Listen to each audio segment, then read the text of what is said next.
बांग्लादेश में वही हुआ, डीएनए सेम है, तो किस तरह से आप इस पर देखिए, लगातार इस तरीके से वो टारगेट करके जो माइनॉरिटी पर अटैक करते हैं, मेरे ख्याल से वो बहुत गलत है। और जो संभल में हुआ है और जिसको वो 500 साल पहले से जोड़ रहे हैं, तो उस वक्त राजशाही शासन हुआ करते थे। अब हमारे यहाँ लोकतंत्र चल रहा है। अगर हम लोकतंत्र में भी वही रवैया अपनाएंगे तो हम में और उनमें कोई फ़र्क नहीं रह जाएगा। तो आज डेमोक्रेसी है, हमारे पास कॉन्स्टिट्यूशन है, कॉन्स्टिट्यूशन के आधार पर देश चलना चाहिए। तो वो जिस तरीके से तानाशाही की तरफ जाना चाह रहे हैं, तो ये गलत है। उनको कॉन्स्टिट्यूशन का ध्यान रखना चाहिए। मैम अयोध्या। नमस्कार दोस्तों, बहुत स्वागत है आप सभी दर्शकों का और आप इस वक्त देख रहे हैं केनी न्यूज। दोस्तों, देश में एक बार फिर संभल की जामा मस्जिद की चर्चाएं काफी तेजी से होने लगी है। दरअसल दोस्तों, संभल के जामा मस्जिद को लेकर पत्थरबाजी, आगजनी और भयंकर हंगामे के बीच देश में एक बार फिर संभल की जामा मस्जिद की चर्चाएं जोरों पर है। दरअसल संभल के जामा मस्जिद को लेकर भड़की हिंसा के बाद एक बार फिर से इतिहास दोहराए जाने की सुगबुगाहट जोर पकड़ रही है। एक तरफ जहां हिंदू और मुस्लिम दोनों ही पक्षों के धर्म गुरु अपने अपने दावों को सही ठहराने के साथ ही तमाम सबूतों का हवाला दे रहे हैं, तो वहीं इस मामले पर सियासी पारा लगातार हाई होता हुआ दिखाई दे रहा है। और यह सियासी तपिश अब उत्तर प्रदेश के मुख्यमंत्री योगी आदित्यनाथ ने बढ़ा दी है, जिस पर विपक्षी नेताओं ने पलटवार करते हुए सीएम योगी आदित्यनाथ को फेल मुख्यमंत्री तक कह दिया है। जिसके बाद अब प्रदेश की राजनीति एक बार फिर गर्मा गई है और गर्माती हुई दिखाई दे रही है। दरअसल दोस्तों, 24 नवंबर की सुबह हिंसा संभल में आहट देती है और सामने आता है रोंगटे खड़े कर देने वाला हंगामा, जिसकी भयावह तस्वीरें इस बात की गवाही देती है कि कैसे यहां तबाही ने अपना तांडव मचाया।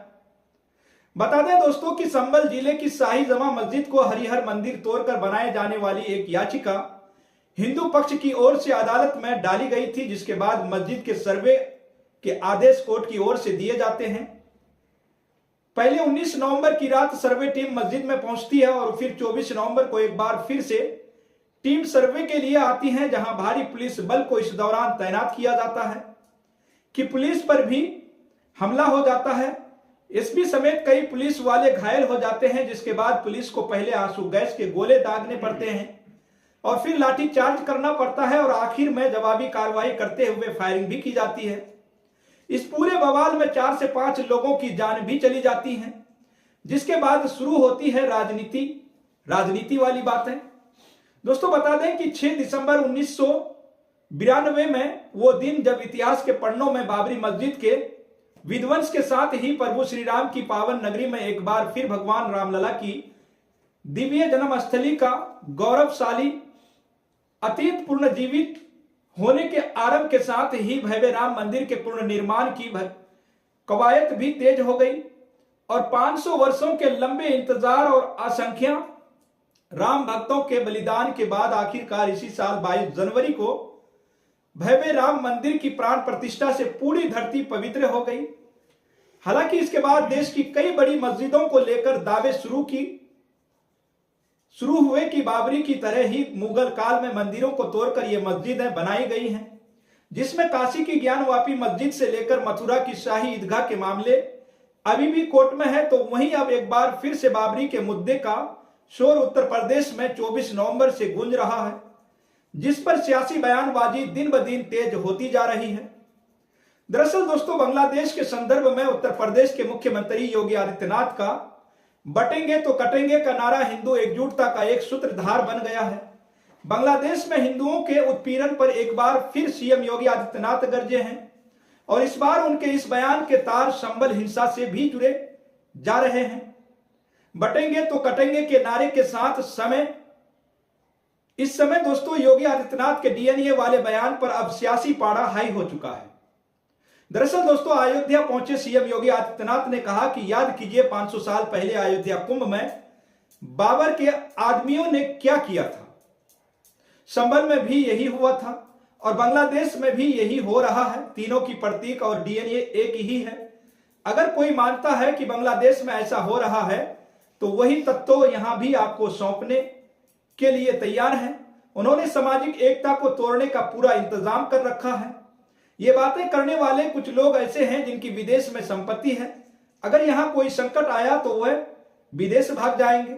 और दूसरों को यहां मरने के लिए छोड़ देंगे।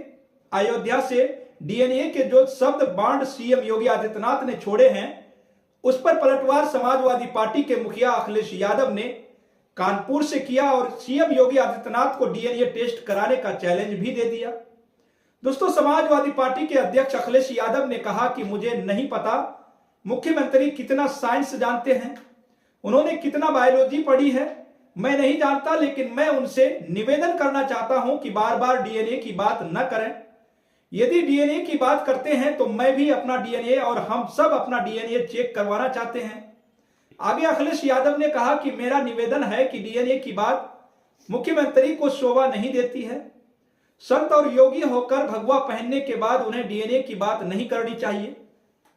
एक और जहां समाजवादी पार्टी सुप्रीमो अखिलेश यादव ने सीएम योगी आदित्यनाथ के बयान पर पलटवार किया, तो वहीं सीएम योगी के इस बयान की आजाद समाज पार्टी कांशीराम के मुखिया और नगीना सांसद चंद्रशेखर आजाद ने भी निंदा की।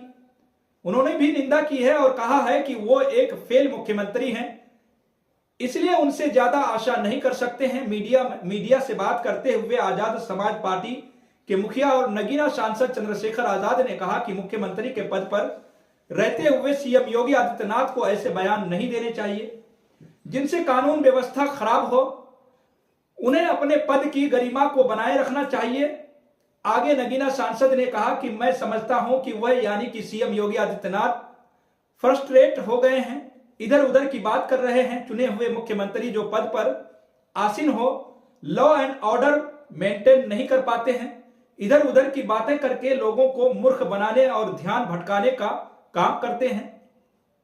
मैं इसको सही नहीं मानता हूं। मैं मानता हूं कि वो जिस पद पर हैं उस पद की गरिमा बनाए रखने के लिए साथ साथ उनको इस तरह के शब्दों का प्रयोग करना नहीं चाहिए कि लोगों में विश्वास पैदा हो। मुख्यमंत्री बहुत सारे मामलों पर संवेदनशील हैं और उनको चाहिए कि दंगा और इस तरह की चीज और लॉ एंड ऑर्डर खराब ना हो, ऐसी घटनाएं ना हो जिनसे कानून व्यवस्था डिस्टर्ब हो। इस मामले में वो फेल हैं। मैं लगातार कह रहा हूं और एक फेल मुख्यमंत्री से हम ज्यादा आशा नहीं कर सकते हैं। ये दोस्तों मैं नहीं कह रहा हूं बल्कि समाज पार्टी के आजाद चंद्रशेखर आजाद कह रहे हैं। वहीं सीएम योगी आदित्यनाथ के बयान पर कांग्रेस सांसद प्रमोद तिवारी ने भी प्रतिक्रिया देते हुए कहा कि बीजेपी और बाबर का डीएनए एक। इसके साथ ही समाजवादी पार्टी के सांसद इकरा हसन ने कहा कि संभल में जो कुछ हुआ वो सरकार और प्रशासन के इशारे पर हुआ। बाबर की बात न करें क्योंकि उस समय देश में लोकतंत्र नहीं था, लेकिन अब देश में लोकतंत्र है। यही नहीं दोस्तों, सीएम योगी आदित्यनाथ के बयान पर ऑल इंडिया मजलिस इत्तेहादुल मुस्लिमीन के चीफ असदुद्दीन अवैसी ने भी आपत्ति जताई और सोशल मीडिया प्लेटफॉर्म एक्स पर ट्वीट करते हुए सीएम योगी पर तीखा हमला बोला और उनके बयान को बेतुका करार दिया है। असदुद्दीन अवैसी ने लिखा कि योगी ने आज बांग्लादेश के अल्पसंख्यकों को बाबरी मस्जिद और संभल के बारे में कुछ बेतुकी बातें की हैं। किसी भी अल्पसंख्यक को कहीं भी सताया नहीं जाना चाहिए, लेकिन बांग्लादेशी हिंदुओं के साथ हो रहे दुर्व्यवहार का भारतीय मुसलमानों से क्या लेना देना है, या फिर उनका मतलब यह है कि यहाँ के मुसलमानों के साथ बंधक जैसा व्यवहार किया जाना चाहिए। अगर उन्हें बांग्लादेशी अल्पसंख्यक की इतनी चिंता है तो आप शेख हसीना को वापस क्यों नहीं भेज देते हैं, वो भारत में क्यों रह रही हैं। दोस्तों यही नहीं, एक अन्य पोस्ट में असदुद्दीन अवैसी ने लिखा कि बक रहा हूं जरूर मैं, क्या क्या कुछ ना समझे, खुदा करे कोई पहली बात। सुप्रीम कोर्ट ने खुद ये बात मान ली है कि इस बात का कोई सबूत नहीं है कि बाबरी मस्जिद किसी मंदिर को तोड़कर बनाई गई थी। संभल की मस्जिद का केस भी 1877 से लेकर 79 में खत्म हो चुका था और अदालतों ने साफ ये कह दिया है कि संभल की जमा मस्जिद ही है और वहां कोई मंदिर नहीं था। वहां पूजा होती है, बाबा की दुकान में सच की कोई कीमत नहीं है, लेकिन इसका मतलब ये नहीं है कि हम सब चुपचाप उनकी बातों पर यकीन कर लें। इस बयान से यह तो साफ हो गया है दोस्तों कि मस्जिदों को मंदिरों में तब्दील करने वाले ये केस भारतीय जनता पार्टी द्वारा प्रायोजित हुए हैं। जब अदालत में केस चल रहा है तब किसी को अधिकार नहीं है कि केस को वे बाहर से प्रभावित करें। दोस्तों बता दें कि एक ओर जहां विपक्ष सीएम योगी आदित्यनाथ के डीएनए वाले बयान को लेकर हमलावर नजर आ रहे हैं, तो वहीं अयोध्या और संभल के 500 साल पुराने इतिहास को बांग्लादेश के मौजूदा हालात के सक्षम रखकर सीएम योगी आदित्यनाथ ने हिंदू एकजुटता का एक नया संदेश दिया है। बटेंगे तो कटेंगे की अपार सियासी सफलता के बाद सीएम योगी आदित्यनाथ ने बांग्लादेश से लेकर देश में मौजूद जिहादी तत्वों का डीएनए विश्लेषण किया है, जिसे लेकर अब विपक्ष हमलावर हो गया है। तो फिलहाल दोस्तों इस वीडियो में इतना ही। इस रिपोर्ट को लेकर आपकी क्या राय है? आपकी जो भी राय हो दोस्तों, आप अपनी राय हमारे कमेंट बॉक्स में जरूर लिखिएगा। और दोस्तों केनी न्यूज को ज्यादा से ज्यादा शेयर जरूर करें, केनी न्यूज को सब्सक्राइब भी कर लें। तो फिलहाल इस खबरों में इतना ही, फिर मिलेंगे अगली खबरों के साथ। आप सभी का बहुत बहुत शुक्रिया, धन्यवाद।